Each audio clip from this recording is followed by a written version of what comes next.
Yeah. Hey everybody, it's Mary Beth Decker with sacredgrove.com. I'm an intuitive animal communicator, and I am lucky enough to be here introducing and talking to Dr. Kelly Foltman, who's a veterinarian who specializes in a number of things, but today we're going to talk about what she does in chiropractic care for animals. So I'd just like you to say hello so I get you on the screen. So could you just say hi to Hi, everybody? Mary Beth. Hello, everybody. Thank you. Thank you. Okay, so we're gonna talk about chiropractic for animals, and it's fascinating to me, and I'm really happy that I get to learn about this. It's one of the lovely benefits of working at the Veterinary Holistic Center in Springfield, Virginia, as I start to meet doctors like Dr. Foltman, and I start to learn about new ways that we can keep our animals healthy and on the planet, and loving the fact that they're still on the planet. And that's what we want for ourselves and our animals. So let me just give you a biography about Dr. Foltman so you know who's speaking and why she can talk about what she's going to talk about, if she knows her stuff. So Dr. Foltman began her veterinary career in Central New York in 1992 at a mixed animal practice where she focused on equine care. In 1999, she successfully completed coursework in animal chiropractic with options for animals. In 2000, she opened Willow Wind Farm Equine Services, where she specialized in equine preventive care, breeding, and chiropractic for small animals, which excites me because I've got dogs and cats. So in 2009, she also completed acupuncture training at the Chi Institute. From 2004 until leaving New York in 2011, she also taught disease and injury at Cazenovia College. In 2011, she sold her practice to move to Hillsboro, Virginia, lucky for all of us who live in Virginia, where she subsequently opened Dunthorpe Farm Veterinary Services. She now specializes in acupuncture, chiropractic, and dentistry in horses, and acupuncture and chiropractic for small animals. She also utilizes therapeutic laser therapy where appropriate. But that's a talk for another day, just so you know. A lifelong horse enthusiast, Dr. Foltman owns 4 horses with her husband and competes in dressage. She and her husband also run a small B&B on a 1790s farm, hint, hint, anybody wants to stay in Virginia, and are currently building a cider orchard and a heritage pig farm. Dr. Foltman believes in building community and enhancing the rural and equestrian industries in Virginia. She is a past board member of the Northern Virginia Dressage Association, president of the Loudoun County Equine Alliance, equine liaison for the Loudoun County Rural Economic Development, and chair of that organization's policy subcommittee, co-chair of the Loudoun Parks Recreation and Outdoor Space Board, and board member of the Virginia Horse Industry Board. So thank you again for taking time out of your very busy schedule to talk to us about what chiropractic can do for animals. Most of us probably know the word chiropractic. A lot of us have had it for ourselves, but doing it for our animals might be something new. So please teach us about what it is and how it can help. Love to. So I'm going to use a little bit of a prop to help us out here. But basically what chiropractic is focused on is the preservation of the neuromusculoskeletal system. And they all kind of come together. And I think that this little model here can show everybody what we're talking about. Because on this end, you would have the skull, the brain, which is the modulator of the central nervous system. It's the motherboard. And then within here, you have the spinal cord. And the spinal cord acts to relay all of the messages from the brain to the peripheral nervous system, and then also gather information from the peripheral system and send it back up the cord to the brain so that you can have modulation and movement and everything. So that's kind of in a nutshell how the central nervous system functions. And in here, what we have is then also the vertebral column, which is 90% of what we work on as chiropractors. And the function of the spinal cord is to protect that cord. And on this model, you can kind of see, if I can bend it, if you can see a little bit of metal in there, that would be where the cord lies between each of the vertebrae. And so if it were just simply for protection and we didn't have to move, this whole column could be one big bone with a hollow cornet for the cord to go through. But we really want to be able to bend and twist and move around. So what we have is a bunch of individual vertebrae that are held together by ligaments and by joints, and then they can move through stimulation of the nervous system to allow contraction and of various muscles, paraspinal muscles surrounding this cord. So here, what we work on is a little bit more interest is these are two different vertebrae, and between the vertebra, right, if I use this, it might be easier. Right here, if you can see, is called a facet joint. And that's one of the joints that the vertebral column moves around. And then the other joint in the system would be this, which is depicting pretty much the disc. What's interesting then is that the spinal cord sits above the disc, and then there's a hole right here, and that's called the intervertebral foramen, and that's just right here, and that's very close to the facet joint. The intervertebral foramen is where you get all of your spinal nerves that have to come off the spine and exit to go to any of your muscles and your internal organs. So that's how you're going to get innervation to cause contraction of the muscles around your spine, but also contraction of your biceps, your triceps, any other muscle that you have. So that's kind of a really short thing as to how this whole thing functions. And the idea behind chiropractic is that if you have normal motion of your spine, then you will have normal posture and you can have normal movement. But if you have pain in any of this, we work as chiropractors mostly off of these facet joints. And what I found really interesting when I was going through chiropractic school is that these joint spaces, they change from region. This is the cervical region from here to here. This is the thoracic region. This is the lumbar region. And then over here is the sacrum and your hip. So from region to region, your angle of the facet joint will change based on what function, what type of movement that part of the spine does predominantly. But across species, that angle is the same. So that's a really pretty cool concept. So anyway, we are working on... It's interesting. Okay, so if you understand a little bit about human anatomy, then you can understand a little bit about... Exactly, you can. And it's really the technique that you use that differs a lot between a human that is standing on two legs versus a quadruped, and also versus the size of the animal. All dictates how you approach working on that joint, but the joint angle is going to be the same. And I got a quick question for you. Yeah. You use two words that I'd like to just ask you to explain to me. You talked about modulation and innervation.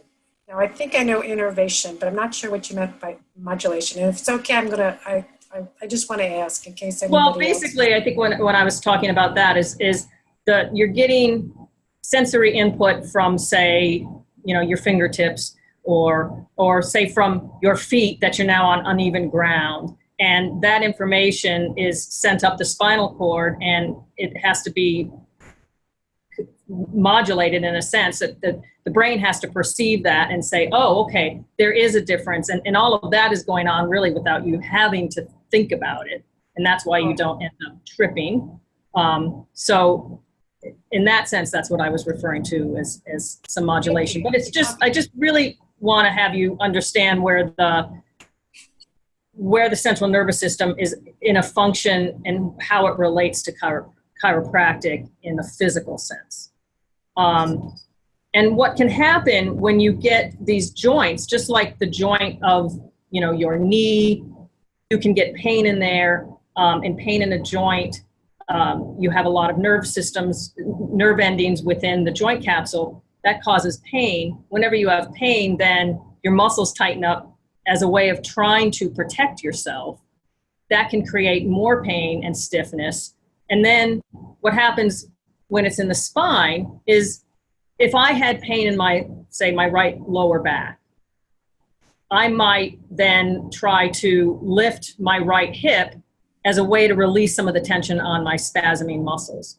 And if I kept doing that, every time I'm going to end up overloading my left side. I'm going to land heavier on my left leg, which can overload the joints in my left limb.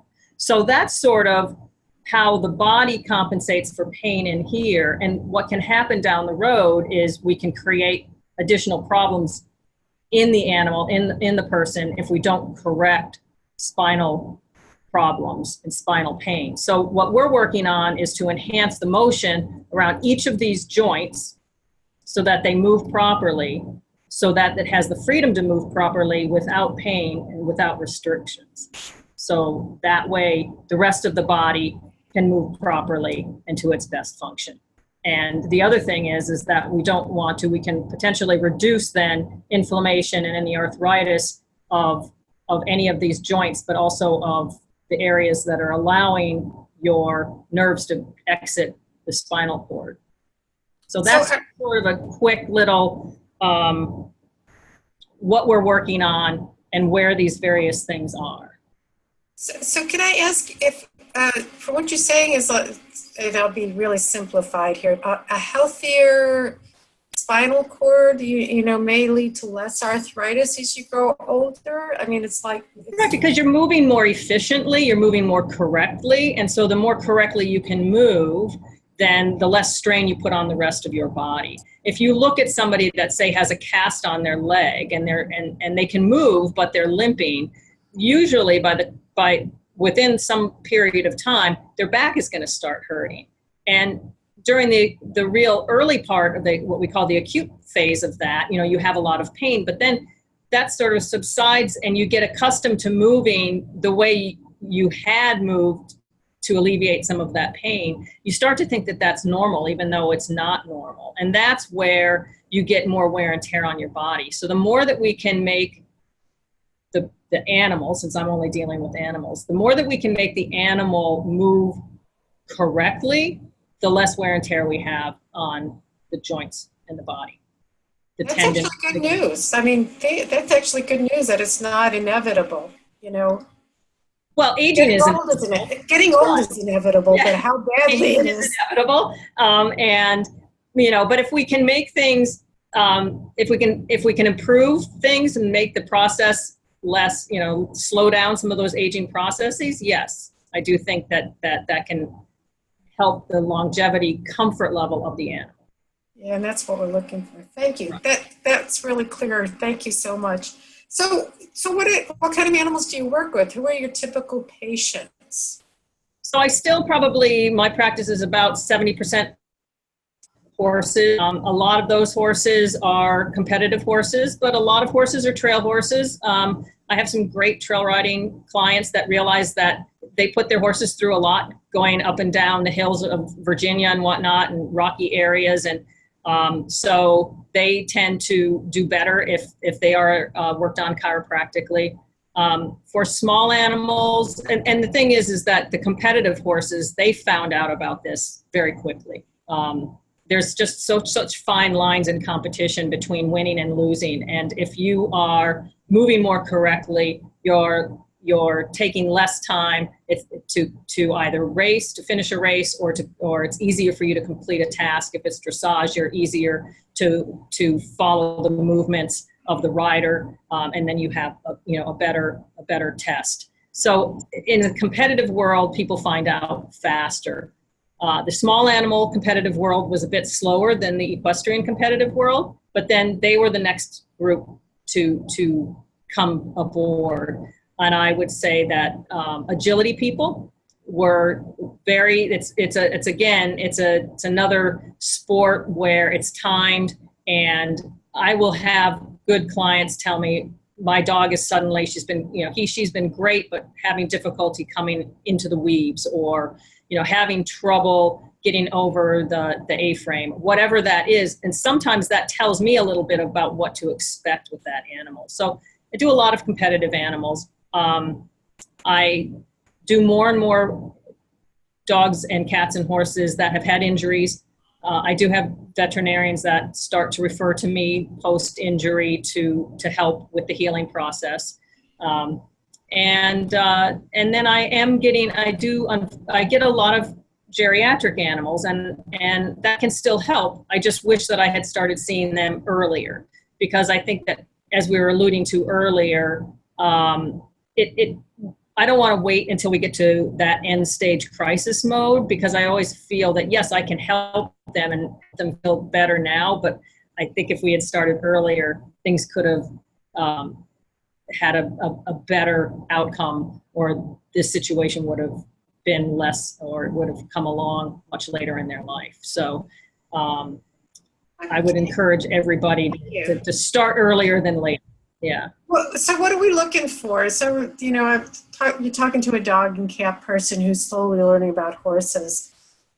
But what do we look for? What do we notice to say, I wonder if that would help?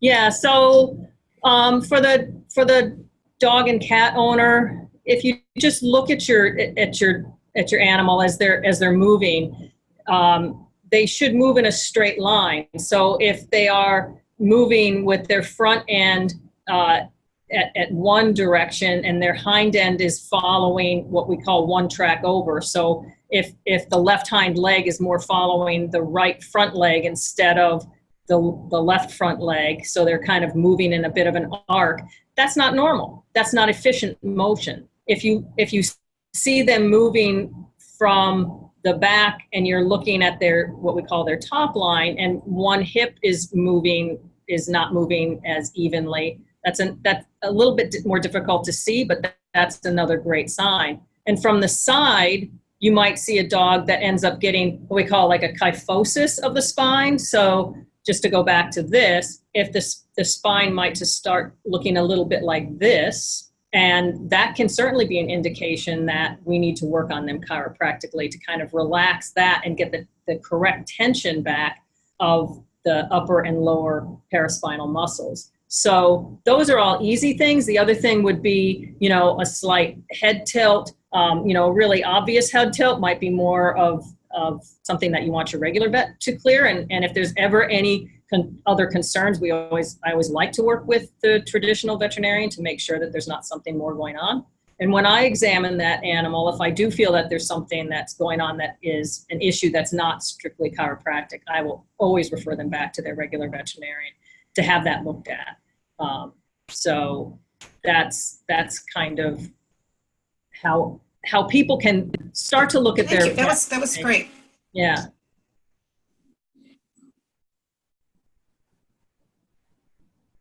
Okay. I was hoping I could hear. I was hoping I could hear a success story, or somebody who you really enjoyed working with and you saw a difference, and because those are really good for learning for the rest of us to understand how you can help. Well, I have a few of them. Please tell us. I have a Staffordshire Terrier that I still see in New York. And the first time I saw him, I was asked to see him through a rehab technician. And this dog had come to her because he's an agility dog and he's a show dog. And he just couldn't move. He just wasn't bending. He couldn't go through the weaves of the agility course. And so when I saw him, I mean, that this breed, they're the little really fire plugs, and they are very, very muscle bound, but they can still bend. And he just could not move laterally, left to right, you got nothing. And so I worked on him, and after just the first session, he was a totally different dog. And the next time I went up there, he was just all wiggles, and I continue to see him to this day, 4 years after. And this happens to most of my clients. They start to realize when the dog needs to be seen again.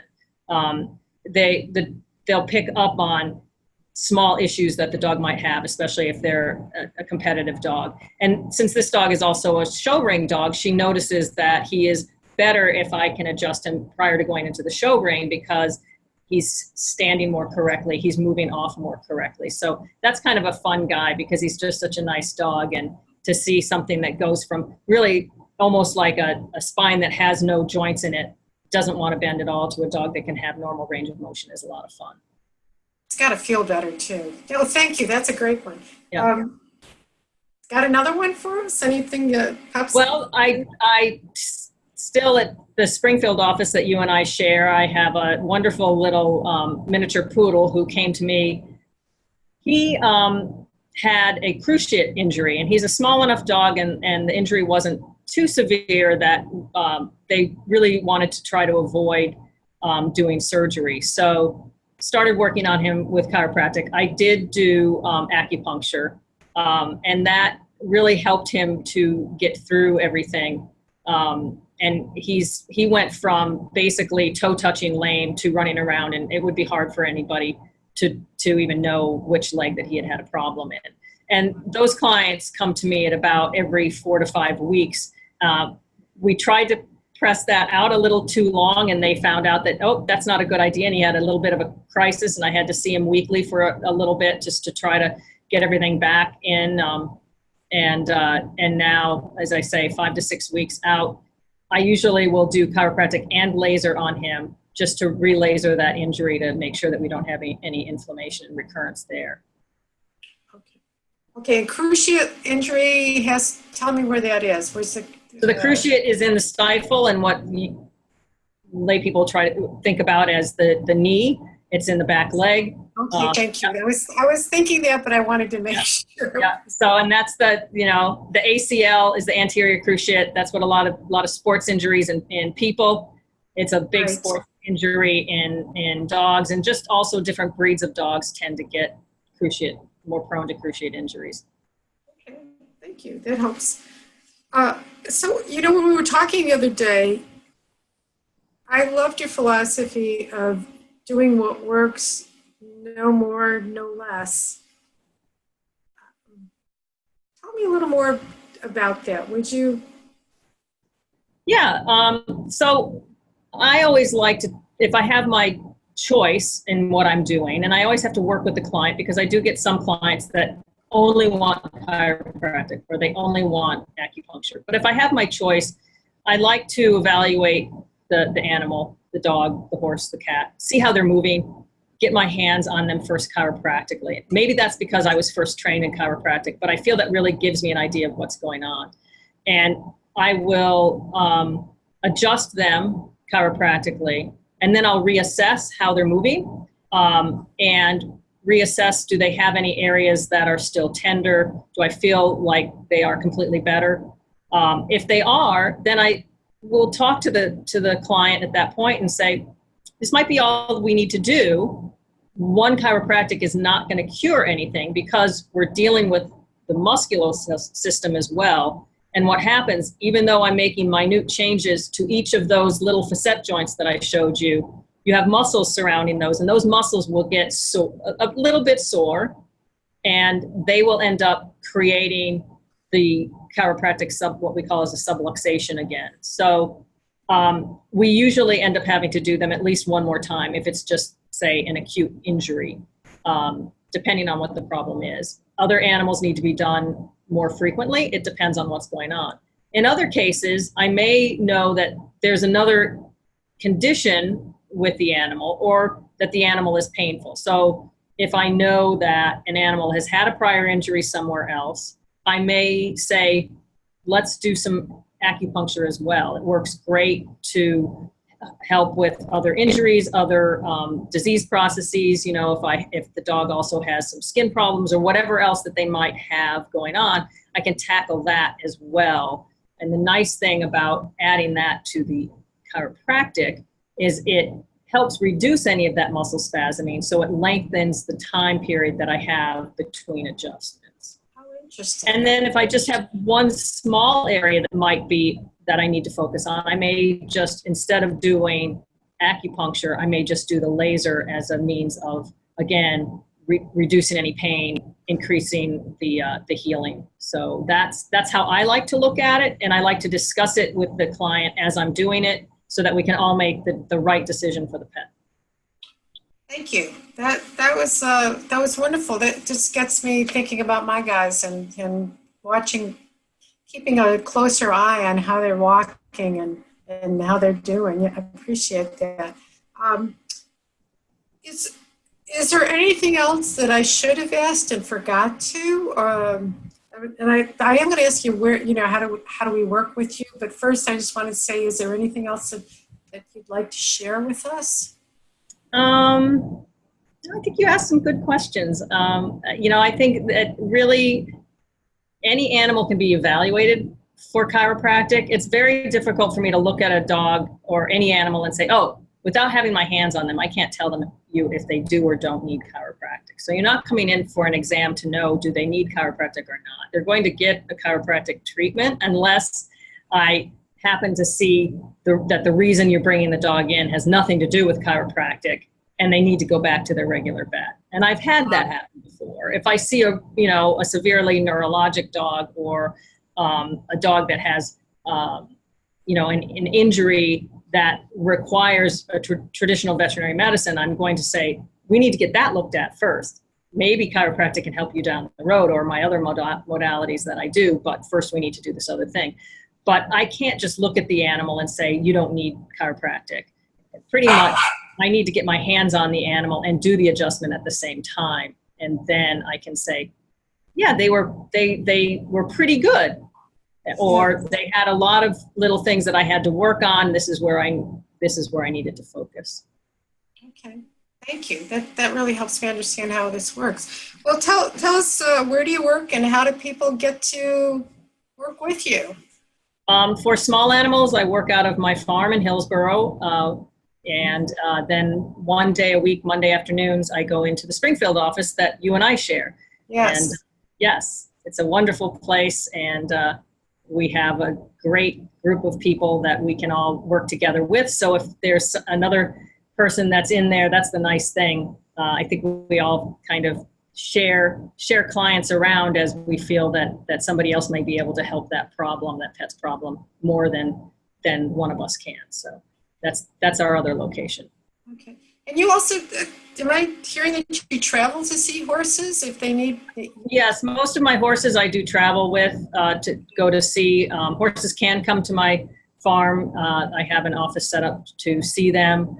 And I do not have a license for Maryland or West Virginia, so my horse clients from there have to come here in my Hillsboro office. So, but generally, most horses I'm going to be going out to the farms and seeing.